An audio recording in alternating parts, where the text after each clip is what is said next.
আশুরা কি? আশুরা আমাদের মনে কি জন্য প্রসিদ্ধ?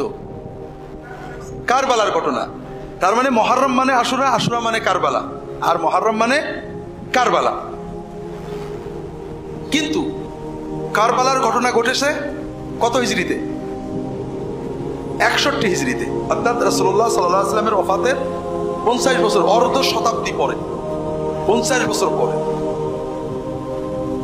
তাহলে এই কারবালার ঘটনা ঘটার আগের 50 বছরে রাসূলুল্লাহ সাল্লাল্লাহু আলাইহি ওয়াসাল্লাম, সাহাবী, তাবেঈনদের জীবনে আশুরা ছিল কিনা? যদি থাকে তাহলে তাদের আশুরা ছিল, কারবালা ছিল না। কারবালা মুক্ত একটা আশুরা আছে, আর কারবালা যুক্ত একটা আশুরা আছে। এজন্য আশুরার গুরুত্ব আলোচনা দুই পর্যায়ে, একটা হলো সুন্নাতের আলোকে, হাদিসের আলোকে, আর একটা হলো ইতিহাসের আলোকে। হাদিসের আলোকে, সুন্নতের আলোকে আমল নির্ধারিত হয়। রাসূলুল্লাহ সাল্লাল্লাহু আলাইহি ওয়াসাল্লামের 50 বছর পরে যে ঘটনা ঘটে, এই ঘটনা আমাদের জীবনে ব্যথা বেদনা আনতে পারে, কিন্তু আমল আনতে পারে না। আশুরা আমাদের জীবনে মৌলিক যে বিষয়টা, আমলি দিক, সেটা রাসূলুল্লাহ সাল্লাল্লাহু আলাইহি ওয়াসাল্লামের জীবন থেকে আসছে। তিনি আশুরায় রোজা রাখতেন, মক্কা থাকতেও রাখতেন। আশুরার দিনে কাবাঘরের গেলাপ পরিবর্তন হতো। আশুরার দিনটাকে আরবের লোকেরাও গুরুত্ব দিত। মদিনায় যাওয়ার পরে রাসূলুল্লাহ সাল্লাল্লাহু আলাইহি ওয়াসাল্লাম দেখেন মদিনার ইহুদিরা আশুরায় রোজা রাখে। তিনি বলেন, তোমরা কেন রোজা রাখো? তারা বলে, এই দিনে আল্লাহ তাআলা মূসা আলাইহিস সালামকে ফিরআউনের কবল থেকে বাঁচিয়েছিলেন, এই জন্য মূসা এই দিনে রোজা রাখছিলেন। আমরাও মূসা আলাইহিস সালামের সুন্নত হিসেবে রোজা রাখি। ইহুদিদের ঈদ মূলত চান্দ্র মাসে না, ওদের একটা নিজস্ব পঞ্জিকা আছে, ক্যালেন্ডার, যেটা সৌর, সোলার। তো ব্যাজ্যত 10 তারিখেই। ব্যাজ্যত আরবের মদিনার ইহুদিরা আরব দেশে থেকে ওদের তারিখটা আরবির সাথে মিলিয়ে নিছিল সম্ভবত। যেভাবেই হোক, তারা আশুরাকে মূসা আলাইহিস সালামের পাস ওভার ডে হিসেবে রোজা পালন করত। রাসূলুল্লাহ সাল্লাল্লাহু আলাইহি ওয়াসাল্লাম বললেন, নাহনু আহাক্কু বি মূসা মিনকুম। মূসার সুন্নত, মূসার এই নাজাতের কৃতজ্ঞতায় শরীক হওয়ার ব্যাপারে আমাদের হক বেশি, আমরা আশুরা রোজা রাখবো। রাসূলুল্লাহ আগেও রেখেছেন। তিনি মুসলমানদের আশুরা রোজা রাখার নির্দেশ দেন। প্রথম বছরে মদিনায় যাওয়ার পরে প্রথম বছরে আশুরা রোজাই ফরজ ছিল।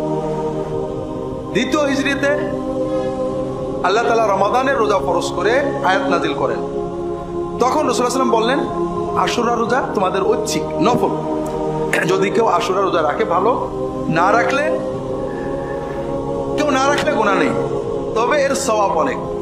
সেটা কেমন? আল্লাহ রাসূল সাল্লাল্লাহু আলাইহি ওয়াসাল্লাম বলছেন,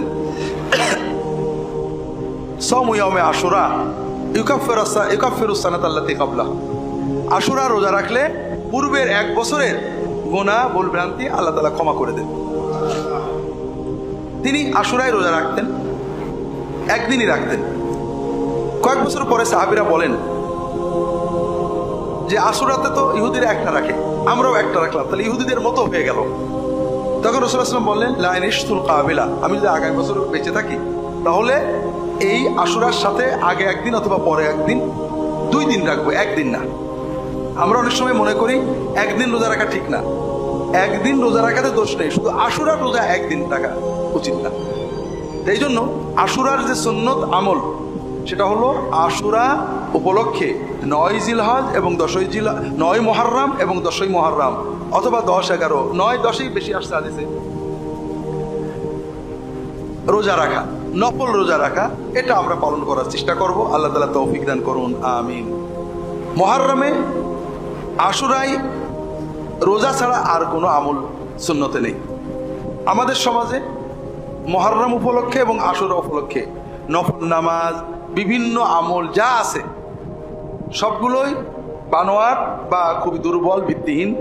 যেমন মুহররম উপলক্ষে খানা পিনা করা, মুহররম উপলক্ষে পায়ে খড়ম দিয়ে চলা, পায়ে জুতা না পরা, শোক করা অথবা আনন্দ করা, এ দুটোই বানোয়াট।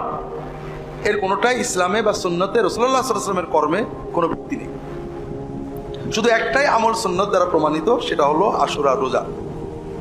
এটা হলো সুন্নতের আলোকে, রাসূলুল্লাহ সাল্লাল্লাহু আলাইহি ওয়াসাল্লামের হাদিসের আলোকে আশুরা। কিন্তু এই আশুরা আমাদের মনে নেই। আমাদের জেহেন অন্তর জুড়ে আসে কারবালার আশুরা। এটা বাস্তব। কারবালার মাঠে রাসূলুল্লাহ সাল্লাল্লাহু আলাইহি ওয়াসাল্লামের ওয়াফাতের মৃত্যুর মাত্র 50 বছর পরে, মাত্র সেই মুসলমানদেরই, তার উম্মতেরই কিছু মানুষ তার প্রিয়তম নাতি, তার কলিজার টুকরা নাতি হুসাইন ইবনে আলী রাদিয়াল্লাহু তাআলা আনহুমা এবং তার বংশের নিষ্পাপ নিরীহ অসহায় অনেকগুলো মানুষকে হত্যা করে। বিষয়টা খুবই জটিল যে রাসূলুল্লাহ সাল্লাল্লাহু আলাইহি ওয়াসাল্লামের প্রিয়তম নাতি তারই উম্মতের হাতে শহীদ হয়ে যাচ্ছে।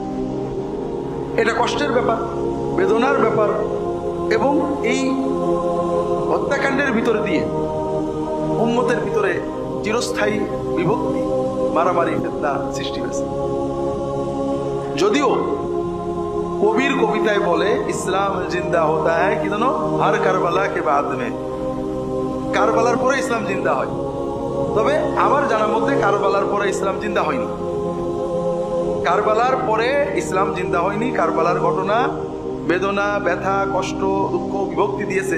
কারবালার ঘটনায় যারা হত্যাকাণ্ডে শরীক হয়েছে সবাই নিহত হয়েছে, অপমৃত্যু হয়েছে, ধ্বংস হয়েছে, সবই ঠিক আছে, কিন্তু ইসলাম জিন্দা হয়েছে এরকম নজরে পড়ে না। যাই হোক, আমরা কারবালার ঘটনা এবং এক্ষেত্রে আমাদের করণীয় সুন্নাতের আলোকে কি হওয়া উচিত সংক্ষেপে বলানোর চেষ্টা করবো ইনশাআল্লাহ।